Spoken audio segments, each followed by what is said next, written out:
Hey guys, this is Mason Blue. I'm a pop music producer, songwriter, and vocalist based in London, UK. In this episode, we're going to be talking about a song I produced for the pop electronic duo called Sonictron, which I happen to be part of as well.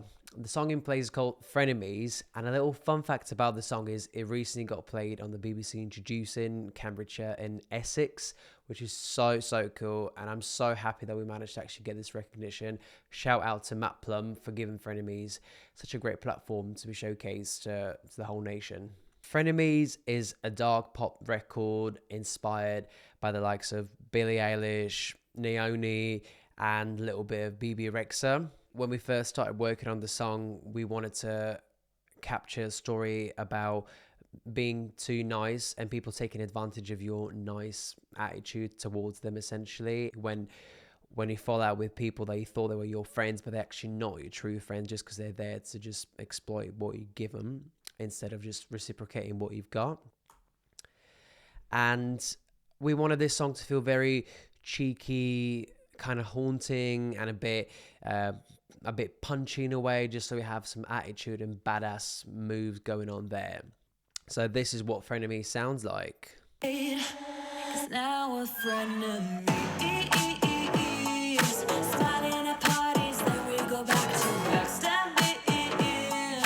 This is the game we play. So yeah, this was the chorus of the song. And when we first started working on the song with Skylar, I think it was around April, May this year, 2024. And we knew we wanted a beat that was quite punchy and kind of swung in a way, like kind of like 21 Pilots. And when I first started thinking about the melodic hook of the song, I was trying out different melodies, and then I started humming ba ba ba ba ba ba ba da da ba ba ba ba ba ba da da, which was essentially this hook.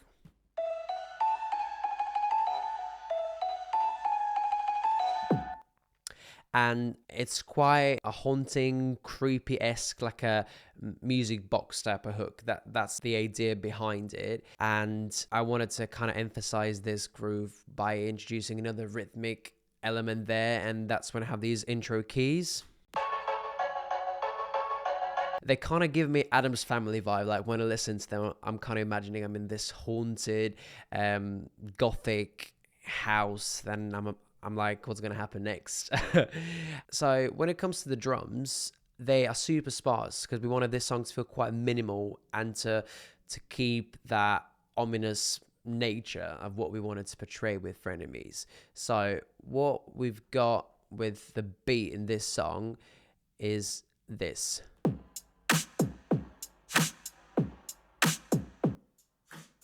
So super simple, but what's interesting here is that the snare, it doesn't fall on the grid. So we have 1, 2, and the snare falls just a little bit after 2. Check this out. And if I play that with a click track, you can hear the snare is slightly delayed, which is intentional. And a little ear candy trick that I wanted to include in the beat is a reverse snare that happens on every other snare beat, essentially. So we have this. So we have a little...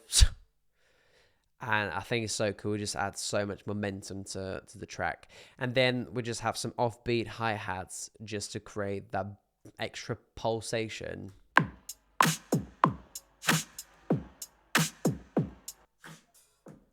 And then I've added an open hi-hat on beat 4, essentially just before we go back to the downbeat.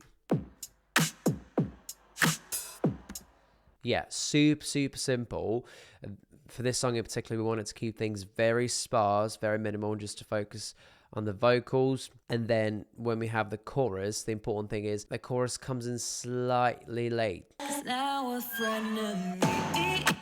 Yep. So the chorus basically doesn't come on the downbeat, but it comes just after the downbeat. The whole concept of it was to kind of feel like a slow-mo, timeless feel, and we wanted to emphasize this with the beat as well. And I've got a little orchestra hit by Kashmir, which I absolutely adore. Like the sounds he creates are just out of this world. So this hit emphasizes the whole section here. So for this second section, when it comes to the second verse, I wanted to create a different sort of feel to the whole song. I wanted to break it down a little bit and to kind of like introduce a new element, and that's when we have this halftime feel to the whole thing. And I've got some filtered it quite a lot. It's got high pass up to 146 hertz and low pass until 1500 hertz essentially, so it feels quite lo-fi.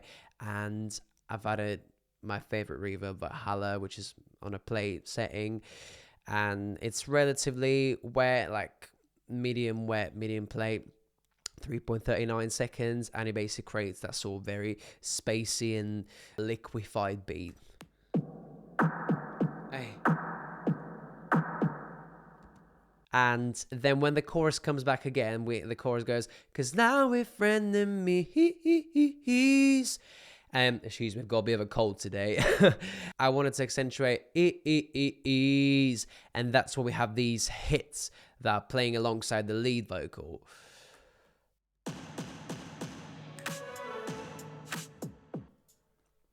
And we go back into it, and it just creates that extra impact to drive into the second chorus.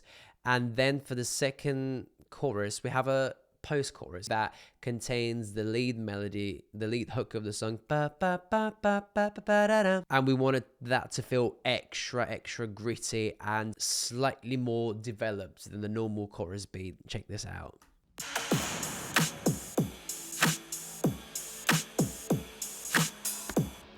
So I've got some rides that are like playing offbeat, but then I've got some open hi-hats that are layered with these rides, and they're basically a combination of single and double open hi-hats. Listen to this.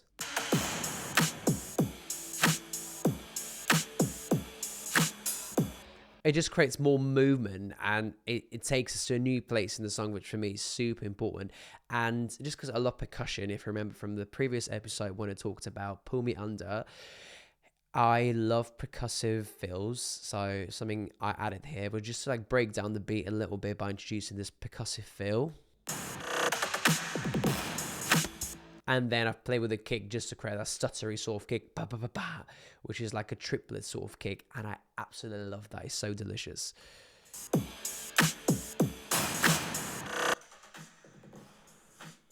It just creates more movement, and it makes it slightly more intense, so it doesn't feel monotone throughout the song. Next up, we've got the bass, the big old fat bass. So I have done a lot of layering for this bass, and essentially composed of three main elements. The three elements, one main and two layers. So the main one sounds like this. And it's super like fat bass, kind of like a Moog, but I've used UAD Polymax synth on the Monty bass sort of preset. And what I've done is I've made it even more gritty, and I've added more character by implementing the thermal by output, just to give it more texture. Then I've sidechained this to the kick, the normal stuff. And last but not least, I've just carved out some frequencies around the kick sort of frequency range, just so we have some space for the kick to thrive. And then I've got the layers. This is one of the other layers. It's a bit more phasey, a bit more subdued in terms of synth. And then this one I've carved out quite a lot, just because it goes up until 184 hertz. So the point of it is to act more of a texture / layer, as opposed to defining the character of the sound. And then the last layer I've got sounds like this. It's much roomier, much more percussive in a way. And again, I filtered this one quite a lot up until 193 hertz, carved out some 2 to 5K for the lead vocal to shine through, and then high passed it around 7,900 hertz, right? And I wanted this bass to feel quite big, just because the beat is so minimal, and in the verses we mainly have drums, bass, and minimal synths. I wanted this bass to feel quite stereo, quite 3D. So the last layer I've doubled with the doubler tuba waves, and I've also added a thermal on it, just so we have different sort of color to it, because I wanted this bass to feel quite rich in color, just because it's the main driving element during the verse. So altogether, the bass sounds like this.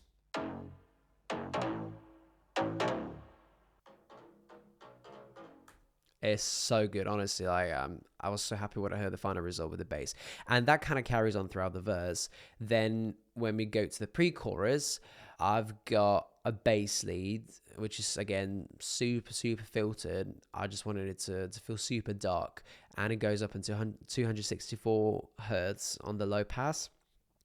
And what I've got on this bass is a micro shift, which is similar to the doubler, but the beauty of the micro shift is that I can select what frequencies you want to be stereo spreaded, essentially. So I've wanted to like spread the higher spectrum of the bass as opposed to the lower part, which is essentially mono, just so it cuts through on different speakers.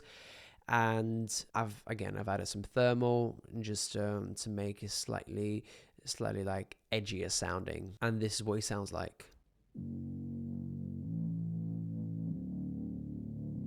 Super gritty, super edgy. Then we have the chorus.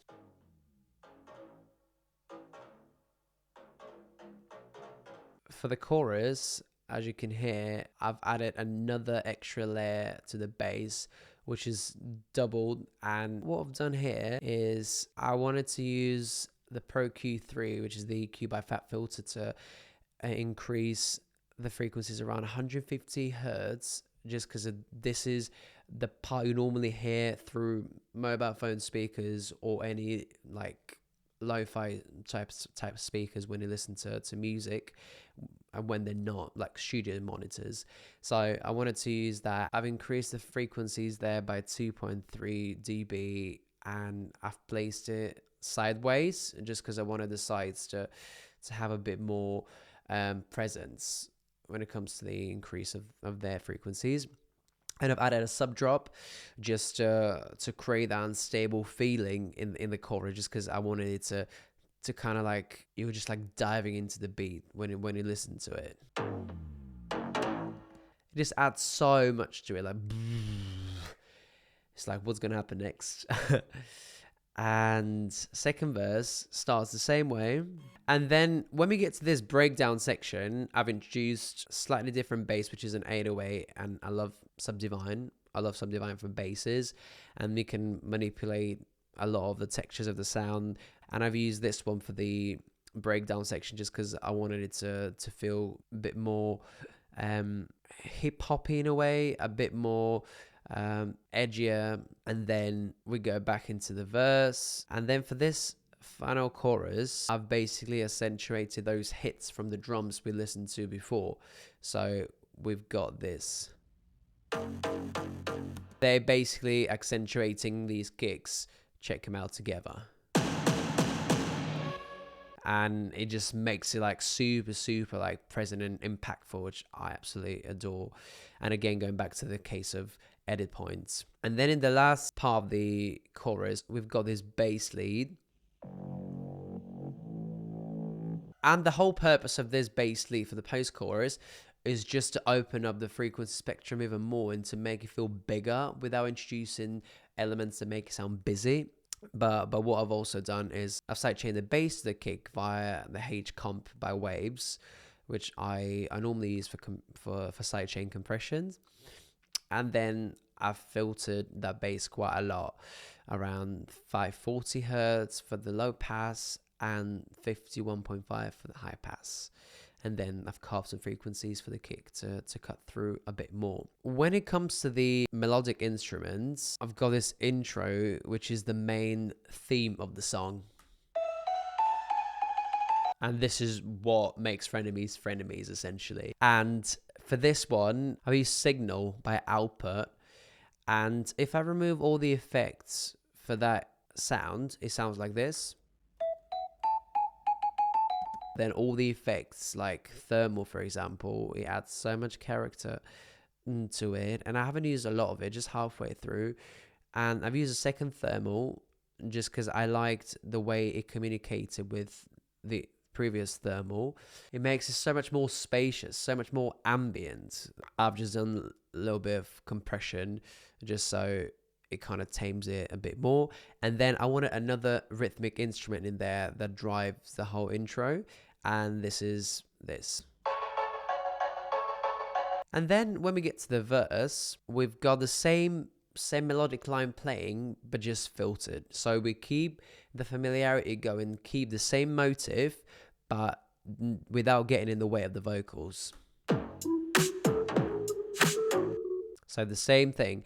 And then when we get to the second half of the verse, I wanted to build up on what I've got, and I've introduced that transition lead. And I add my little glides, instead of it's always a nice little trick, nice little. I always think of it as a little vocal technique, how I would sing it if I were to do it. And then we've got pad,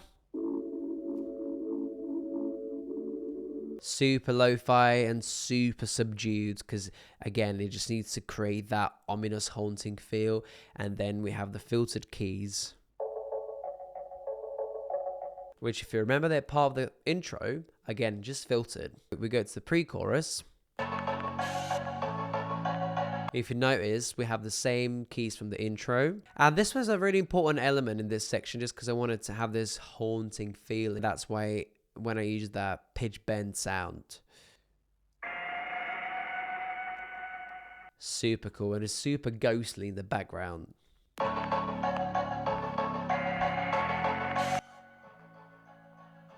And then in the end, we just have a reverse vocal to bring us into this section just before the chorus. And this is essentially Skylar's vocal, printed and reversed. And then for the chorus, one of the main elements is that piano. And it sounds slightly distorted. Again, I've used thermal on it because I didn't want the piano to sound super clean, but I wanted it to have some sort of a personality. I love my pianos with a personality, as you can tell. And I've used one of my favorite pianos ever, the one by Alicia Keys, which is such a good piano, honestly. It's so beautiful. And then this hook in the chorus. So this is almost like a melodic bass that drives this chorus, just because I wanted to have an instrument that was quite gritty and distorted, just to match the character of the vocals and what we're trying to communicate with the lyrics and melody. And then I've added a little bit of ambience just to fill up the space without making the actual beat too busy. And then we have the vocal pad, which happens at the end of every bar. And that one is kind of like a little vacuum cleaner type of pad. That's what I was thinking about when I was playing it and looking for the sound. I was looking for something that kind of sounded like creating some sort of a suction with the sound. And this sound was really resonating with me when I listened to it. And then we have another pad that just adding that sort of transition to go from one section of the chorus to the other. And then this is layered with the previous vocal pad. And that's pretty much the chorus. And then in the second pre-chorus, we've got some pads, just because we're growing and we're building on what we've got. And it's such a cool thing, just because it makes it sound bigger, but it doesn't get in the way of the vocals. And this is something that I got inspired to do through listening to The Weeknd, guys like Paris, which I absolutely adore. Love Paris's music. One other element that happens in the pre-chorus is that sort of horror screechy sound. I wanted that to be there because that's one of the meat and potatoes of this part, and it's something that people actually notice quite a lot. They ask me like, "What's that sound in there?" It's a screechy sound. And last but not least, I've got a little bit of a vinyl crackle, just because who doesn't like some vinyl? And then for the second part, I also have a guitar that's doubling the bass and the kick with the hits. You remember these edit points I talked about? Ba, ba, ba, ba. And it's super like dark, super noir. And then we have the vocal pads that bring us back into the chorus. And it sounds like this. And then when we go to the post-chorus, instead of making the main theme melody subdued, we actually open it up and it becomes the main center of attention. And again, it's a layered sound. So we have the main sound. And I've got this synth pad, which is, again, creating a bit more ambience around everything else going on. But notice the pad is quite bright because this section is supposed to feel big and needs to feel super sort of punchy, like to make feel like dancing and bouncing. And then when that percussive feel happens, I've got the vocal pads playing again just to bring it back into the beat, and they basically do like a little glide chord. And last but not least, we've got the vocals. When we were writing the song, one thing I knew I wanted from Scala's vocals was for them to feel quite ominous and effortless.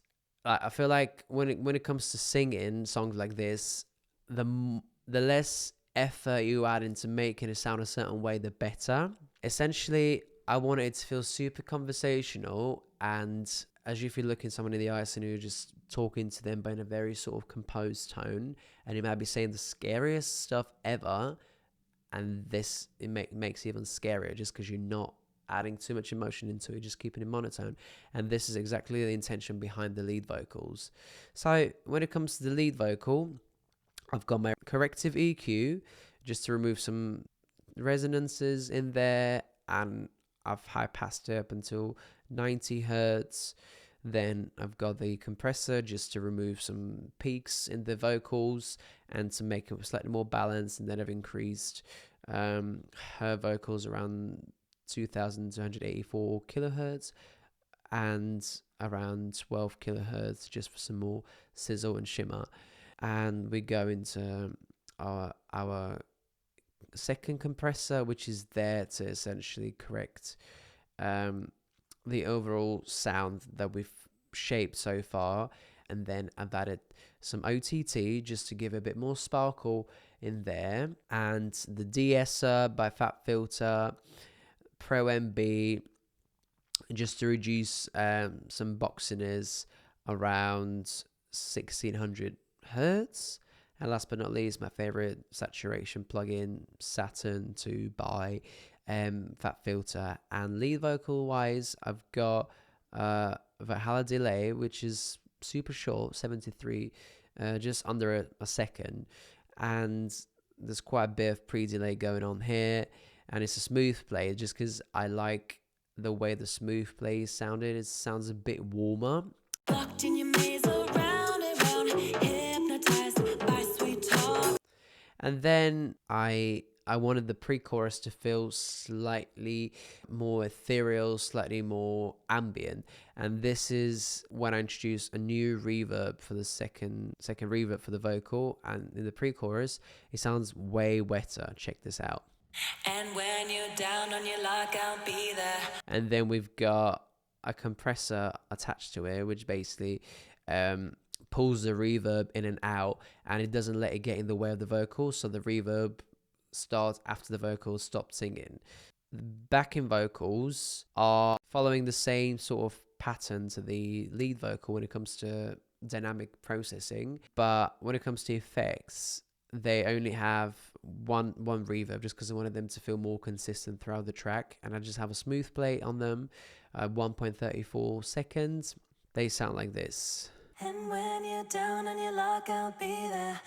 The important thing for me was that they felt a bit more upfront, a bit more in your face, because again, I wanted to emphasize this conversational character of the song through these backing vocals. And last but not least, we've got the ad-libs. I always love asking Skylar to sing different ad libs, and what I will do when we record a song is I'll loop a certain section and I'll just ask her to sing as many different ad libs as you could possibly think of, just to remove any sort of pressure of putting her on the spot, so she gets in the zone and sings them out. We love adding all these little quirky ad libs, so like question or just an exclamation, super like random in the song. And when she says, "A future in fairy tale," and I was like, "Oh, you just need to like emphasize this by asking a question. It's what?" And this is when she came up with this. It's what? Yeah, so cool. Just something little to add a character to that part. And then we have the ad libs.